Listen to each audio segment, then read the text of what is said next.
তিন জায়গায় প্রয়োজনে মিথ্যা বলা যায়। এক নাম্বার, আপনার ওয়াইফকে খুশি করার জন্য, সে একটু এরকম না বলে একটু কৌশল করে বললে খুশি হবে, ওটা বলা যায়। দুই নাম্বার, জীবন মরণের ব্যাপার, জান বাঁচানোর জন্য একটু কৌশল করে ঘুরিয়ে বললেন, এটা জায়েজ। তিন নাম্বার, দুইজন ঝগড়া লাগছে তাদেরকে মিলিয়ে দেওয়ার জন্য কৌশল করে একটু মিথ্যা বলা, ঘুরিয়ে বলা যায়। দুইজনের মধ্যে দেখলেন যে সম্পর্ক খারাপ, একজনরে বললেন, ভাই সে তো ওই দিন আপনার ব্যাপারে অনেক প্রশংসা। কি আমার ব্যাপারে প্রশংসা? কি বললো? এই বললো আপনি নাকি এই করছেন ওই করছেন, অনেক প্রশংসা। লোকটার মন খুশি হয়ে যাবে তার ব্যাপারে, ঠিক কিনা? আবার তার সাথে যার ঝগড়া, ওরে যে বলুন, ভাই ওই দিন তো সে আপনার অনেক অ্যাপ্রিসিয়েশন করলো, অনেক, সে তো অবাক, কি রে বলে কি? এই যে দুইজনের ব্যাপারে দুইজনের একটু ভালো ভালো কথা বলে দিচ্ছেন, একদিন দেখবেন রাস্তা দিয়ে হাঁটার সময় একে অপরকে সালাম দিয়ে ফেলছে, সালাম দিয়ে বুকে জড়ায় ধরছে, আছে না নাই? আবার মিলমিশ হয়ে গেছে। কিন্তু আমাদের স্বভাব হইলো, দুই প্রতিবেশী যদি একসাথে বসে একসাথে হাঁটে, দূর থেকে দেখলে আমাদের জলে, আছে না নাই?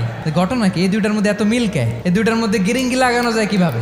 আল্লাহর কাছে তওবা করেন, এই মানসিকতার যেন আমরা না হয়, আমরা মিলিয়ে দিব।